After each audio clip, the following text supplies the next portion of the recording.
Hello, how's everyone doing? How many of you saw Jack Ma's performance today? Anybody? His Michael Jackson performance? You have to look this up, please. He comes out fully studded out Michael Jackson wear on a Harley, gets off, does a whole performance, then takes off the mask, and it's Jack Ma. It's phenomenal. If you guys know anything about me, you know I like to perform a little bit. Always do something at post-back. How many of you have been to a post-back before? Oh, okay. All right, so there's an expectation here. Do you guys want me to sing a little bit to start things off? Okay, I guess I'll do it. I'm just gonna get serious here.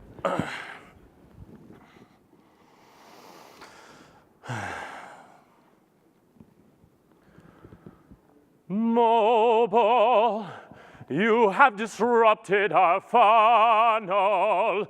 Users bouncing from platform to platform to promote my app or to focus on web,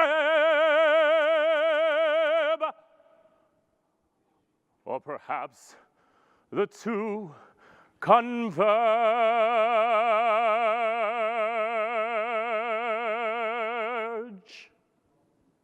That's all I got for you.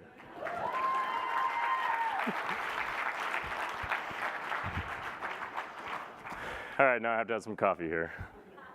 Do I have a clicker somewhere around? Actually, I don't. Did I set it down somewhere? Well, I'll get a clicker in a second. You guys want to switch it to my first slide. So I'm Peter Hamilton. I'm the CEO at Tune. And I promise we didn't name it that because I like to sing songs. It's because it's a 4-letter domain. And that's pretty sweet. We do measurement and engagement for mobile. We're just a marketing suite for marketers to do all the attribution and measurement of down funnel, and then also determine what do I want to do with those customers now that they're mine. Do I want to message them? Do I want to improve their experience, A/B test that experience, all that sort of stuff. So everything that we do is kind of focused on making that suite style of a product for the marketer to be able to do lots of different things with what they've measured and how they want to engage the customer moving forward. I duplicated this slide at Postback this year because it's pretty exciting, right? That this is ad growth equals driven by mobile. This is Mary Meeker's trends that just came out, and I think we can all celebrate a little bit that we kind of are a part of this, and we're gonna be a part of its growth moving forward. So yay, pat yourselves on the back. We're in the right industry. Nice work. Okay, I got one clap. Good. Somebody's excited still. But we are going to have a problem just with the way that we're doing things today in mobile app advertising specifically.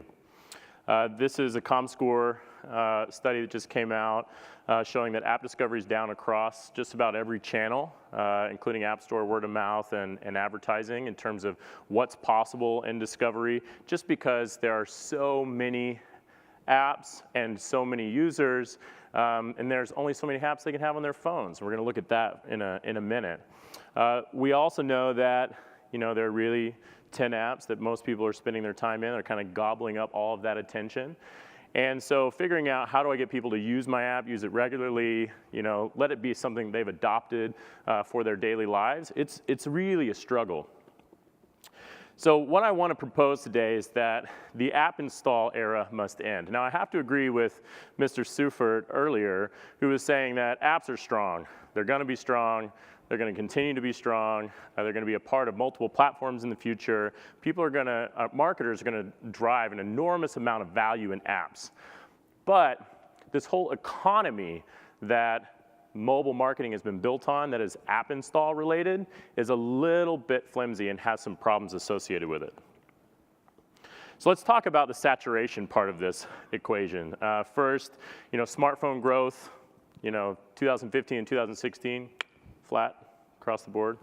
You guys can see that, the big 0.2% growth. We did a little bit better though, 16 to 17. Exciting, 4.3% growth. But we're still not seeing, that astronomical rise that we all got to go through that was like 2010, 11, and 12 as smartphones were really coming into existence. On top of that, so pretty much everyone has a smartphone that's going to get a smartphone, and maybe that increases a little bit over time, but it's not going to be exponential. And on top of that, the number of apps that each of those individuals have on their smartphone is finite. They're not just going to have a million apps. And of course, there is some behavior where someone would install an app and then delete it and install an app and do that kind of behavior because they just want to have like 25 apps on their phone. And it really is strange. A lot of people do that. I just don't delete apps. I just let them grow forever. But this is kind of what it looks like here, total number of apps installed per device. I don't know why Forrester thinks there's so many more than just about everybody else. But even with Forrester, once you get up to 90, you're kind of maxed out to how many apps are going to end up on that device. And then, of course, we've seen a lot of the stats around most people download maybe an app a month now. It's actually just a little bit on the bottom side of that. Of course, with those on the younger side doing more than those older. This just shows the breakout between iOS and Android and kind of what that looks like. Another thing is that we don't have this really fun game we used to play. Buy a bunch of paid installs and try to game the search engine algorithms on the app stores.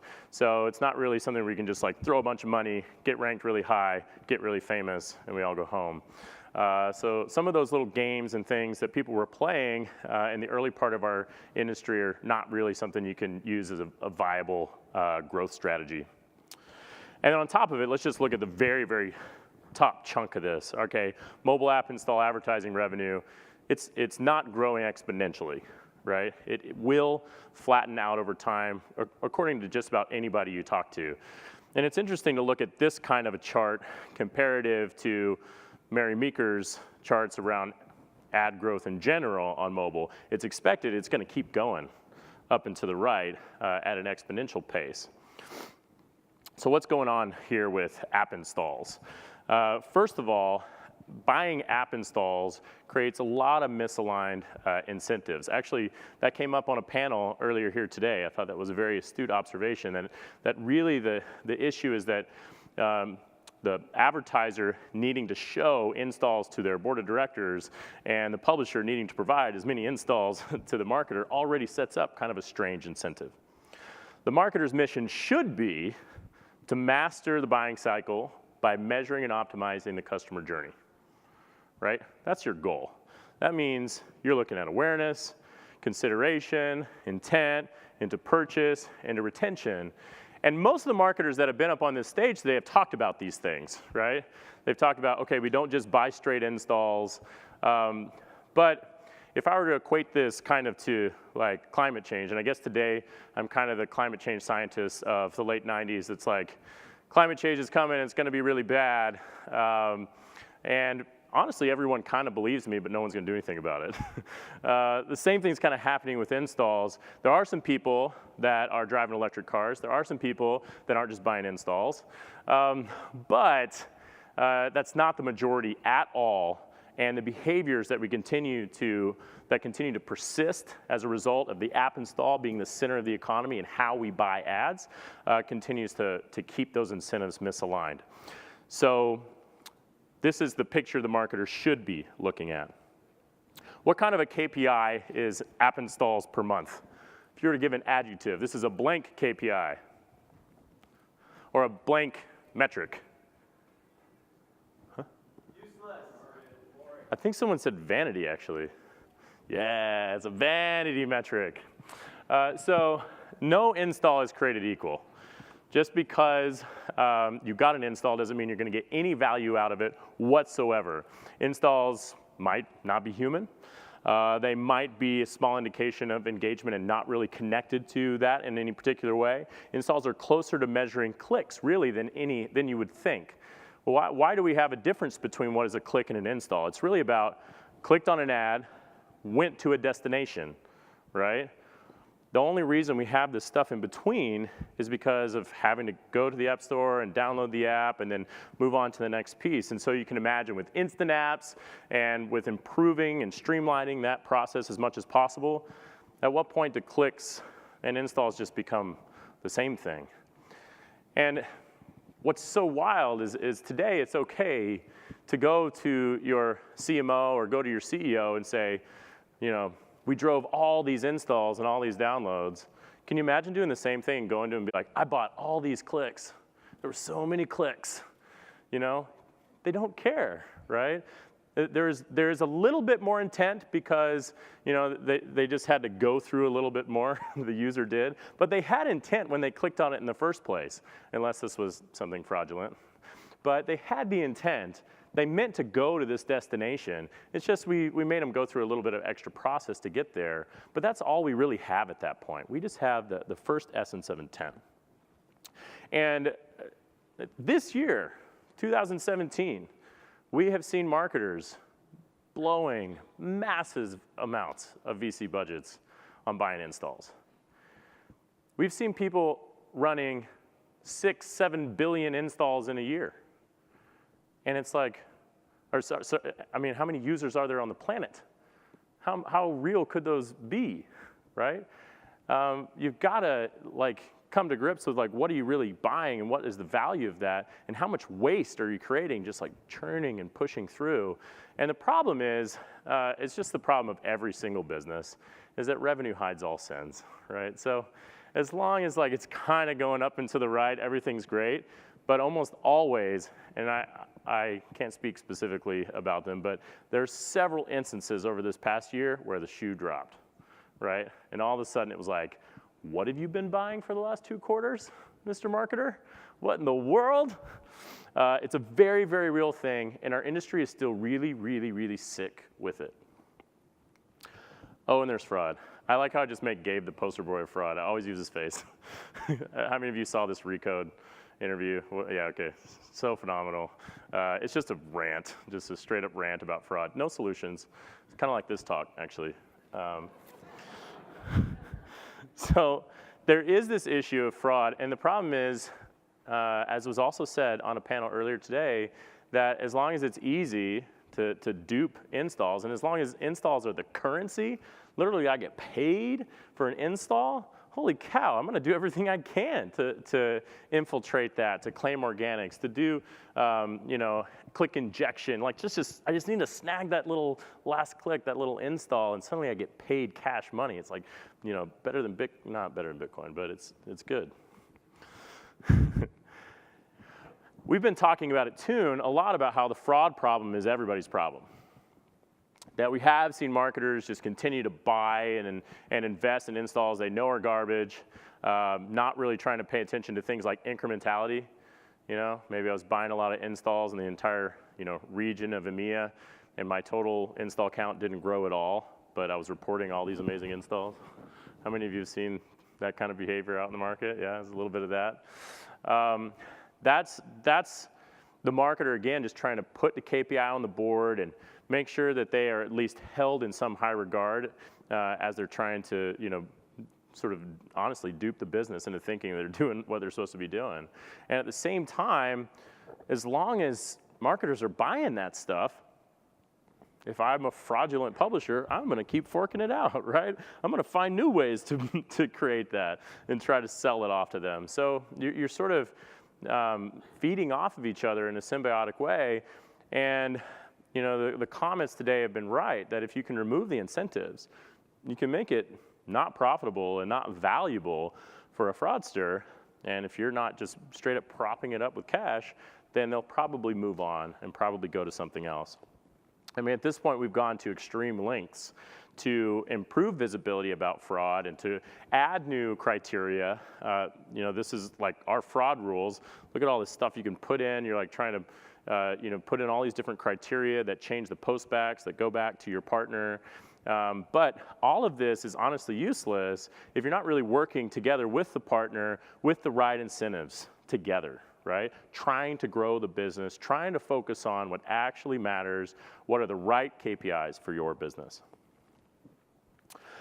Also, there's just like this weird, huge divide between app installs that between the app install world and like the marketing clouds.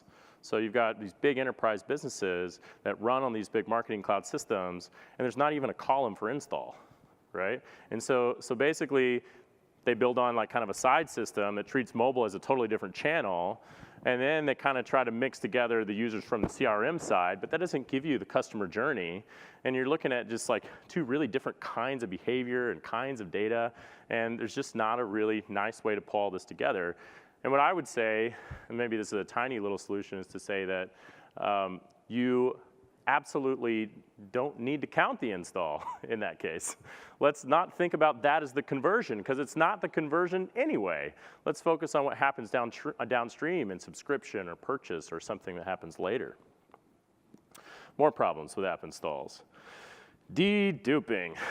This is one of my favorite things to rant about. The idea that looking at a last click model to determine where this install came from, and that is the ultimate end of value, and also how I should pay for that install, is actually, it's pretty crazy, especially when you really build up a program and you're working across lots of different ad networks, right? You've got all these ad networks that are now forced to compete on this last click. So first of all, you've already got this weird incentive for them to try to snag it, you know, after the other.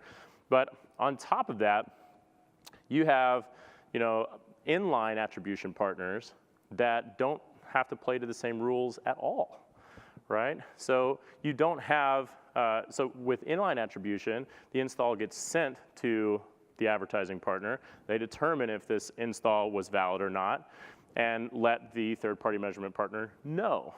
And in the case of every other ad network, this is happening through a click that was placed in an ad that fires and says, hey, this was a click, matches it to an install, and these are connected.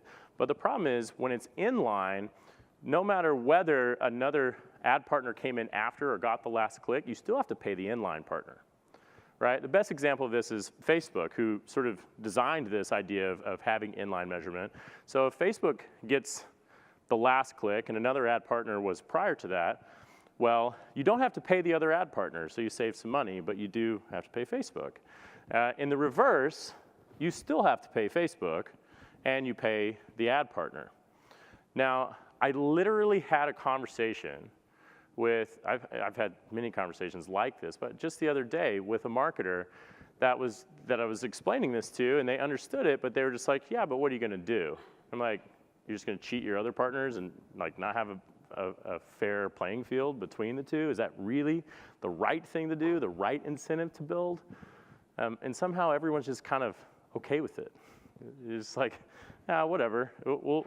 It is what it is, and some partners are in line and some aren't, and so some get screwed and some don't. I would almost say it's okay if marketers were not so attached to the idea that deduping saves you money. How many of you have heard that? Like, deduping is how you save money by not paying two people twice. Well, the problem is, let's say you're advertising across all of these inline partners, you're still paying all of them. None of these dedupe in that way. They're all inline partners. So you could be running ads on Facebook and Snapchat and Twitter all at the same time, and it doesn't matter what came in last click, you're still paying them all. Except, outside of this group, you treat everybody else like garbage. It's kind of wild, isn't it? I think it's a little interesting. This stuff gets more and more complicated the deeper you go, and as you start to think about, how do I really assign value?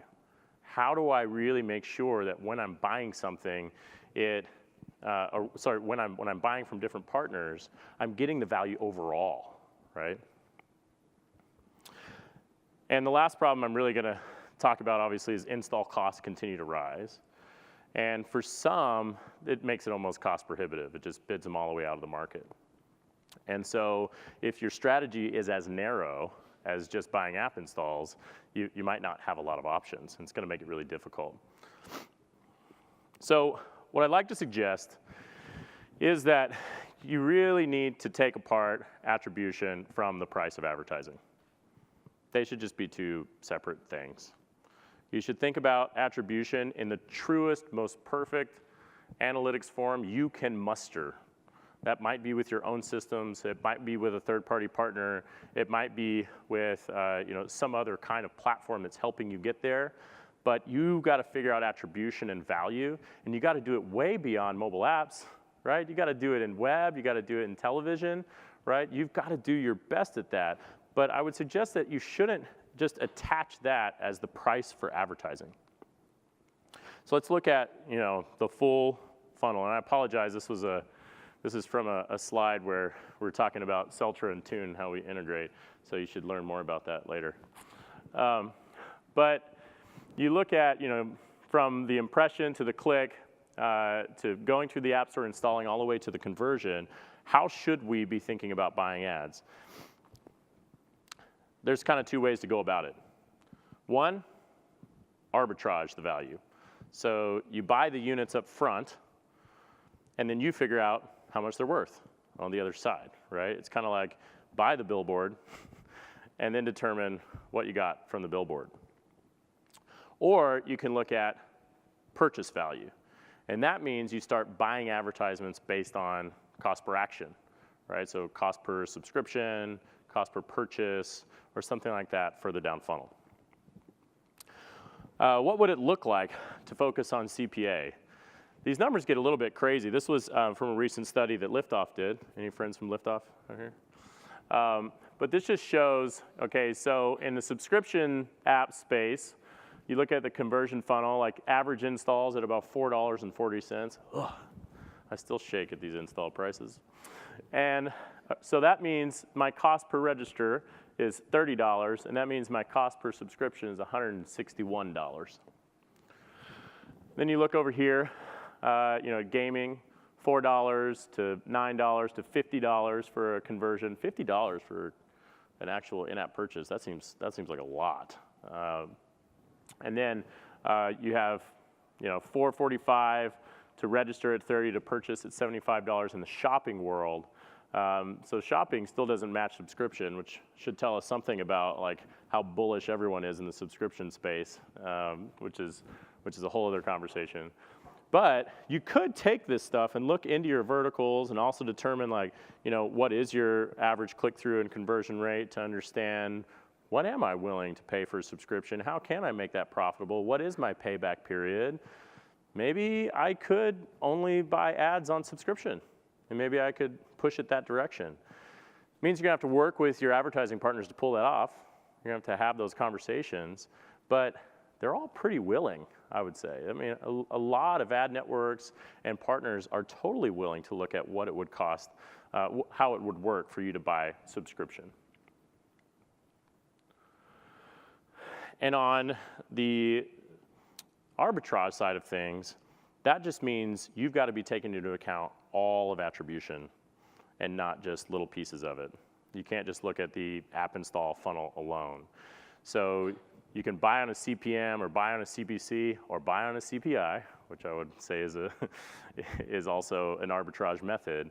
And then you have to focus on none of that actually means value at all. What means value is the bottom of the funnel that I connect to it. That means attributing across my channels. That means using a real world-class customer database to come to that complete picture. In all of this, this is kind of the key. You've got to get your customer database in order, regardless if you're trying to focus on, especially if you're focusing on arbitrage and figuring out attribution at the bottom. But overall, you have to be able to have a place where every customer connects to the same row, and every time you see them again, they get added back to that same row. So this means understanding the full customer journey, like we've all been talking about for a really long time. But from acquisition to engagement, re-engagement, retention, background to messaging and automation, back into audiences and lifetime value. If I'm gonna get away from just like trying to drive installs and understanding true value, this journey has to get mapped. So what does it mean? I've got, I played out like a lot of scenarios here at the end that I won't have time to walk through with everybody.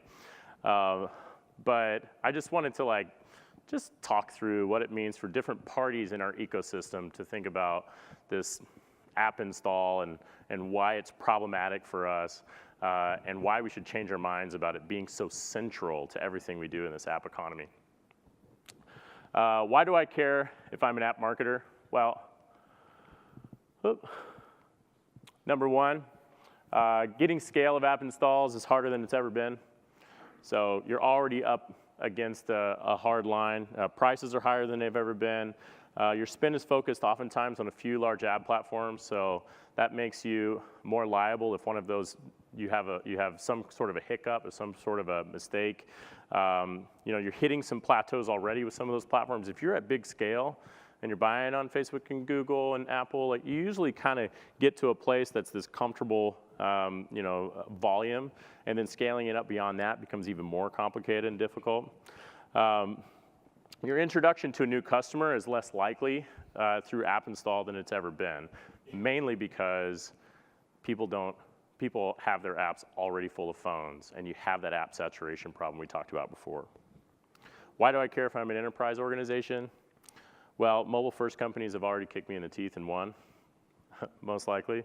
So now I'm going to be bidding against them in this app install economy. It makes it really hard. I don't yet have the DNA to understand mobile UA. I don't yet have clear revenue driver, for my app. So I don't even have this understanding of value beyond the install. Super scary because we do see enterprises just jumping in and buying installs anyway. Don't understand, or sorry, I do understand web, and I really do need to use that as a strength. And if I'm just buying app installs, I don't really know how to connect all of my knowledge about search and the web to what's happening in the app universe. Customer lifetime value is an even bigger task because I'm probably more broad across more channels. And I have a massively entrenched business practice that doesn't really easily convert over to this app marketing world. Why do I care if I'm a retail marketer? Promise I'm gonna get through these quick. Getting people to download my app should honestly be the last step, right? Foot traffic is gonna be more important for these in-store purchases. This makes buying installs nearly cost prohibitive because I have no idea how that would relate. So the purpose of the app is about creating fans and connection over long-term and loyalty, right? So just driving app downloads, how does that make any sense for me as a retailer? If I'm a games company, it's competitive, man. It is so competitive out there. It has, it's kind of gone out of control in a lot of ways. And game marketers, man, my hat's off to you because your sophistication just continues to rise well above and beyond the rest. And it has to be that way in order for you to duke it out buying installs. Fraud is making it difficult, however, because you've got to get that scale that you're used to. And somehow you've got to still keep that throughput going. So figuring out a way to get off of just download buying could be really valuable for you. If you're an agency, man, discrepancies that are happening between one place and another.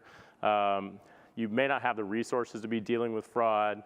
Arbitraging price actually does get harder as prices increase. Agencies, you make your money by charging some kind of fee to the marketer. And the more these prices rise, the more difficult that becomes. And we get and really you end up getting caught in the middle of a lot of arguments about who got last click or who didn't get last click. If I'm an ad network, we talked about how it's very difficult to compete with major platforms on the last click. You're managing, fraud coming from publishers, and that's become like half of your job because you continue to incentivize app installs as the major form of currency, and you have to deal with clawbacks and refunds and all this kind of stuff.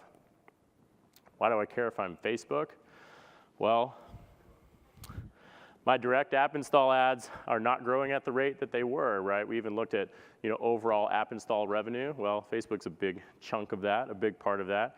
Brands are not equipped to still, buy app installs, so they're not quite there yet. Your focus on video is becoming a big part of your business. You don't really know how to connect that into this app install environment.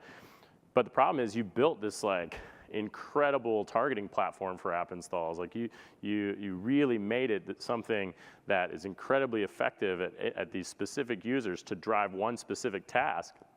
But what happens in this new world where app installs are not the currency? Let's say things like universal apps actually come along, and when I'm driving an ad on Facebook, maybe I want them to go to web, maybe I want them to go to app based on what their previous experience was. If I'm Facebook, am I going to allow that to happen? And if that's the case, is that an app install ad, or is that a web ad, or a content ad, or a video ad? What is it, right? I gotta figure this out, this workflow out, so I should care about this in some way. And then, why do I care if I'm Amazon? I don't, actually. I'm gonna take over the earth anyway, so you guys play around with your app installs. So what's keeping us from getting past app installs? And I mean, part of it is that the really sophisticated folks in this room already are down this path. They're looking at purchase value as a way to buy ads, or they're arbitraging value, and they're really looking at the whole picture of attribution, but most of our industry is not doing that. And I'd say it's laziness. That's part of it. That it's just, I've got a workflow now. I come into the office and I buy more installs, you know, and I come into the office tomorrow and do the same. So some of it can be that, but I actually was debating between like a fat lazy cat or like some kind of like, you know, coke fiend that's like really juiced up on installs and addicted and can't walk away because it feels so good. It's something between those two things that really, it's just part of workflow and it makes it simple. We've got to use our brains, you know, we got to be willing to change. And part of the reason why it's hard is because we don't see a lot of simple options in front of us. We don't see a lot of ways that the industry could change. Ad networks haven't offered us a lot of new ways to buy. The platforms are still figuring out what it means to not just drive installs, but think about things like reinstalls and the value of other parts of the funnel. So it's kind of up to everybody to work on this, you know, marketers to push for more options and ad partners to provide some more options to get us out of this, this kind of rut. So they always say, you know, 10 years ago is the best time to plant a tree, and if not then, today.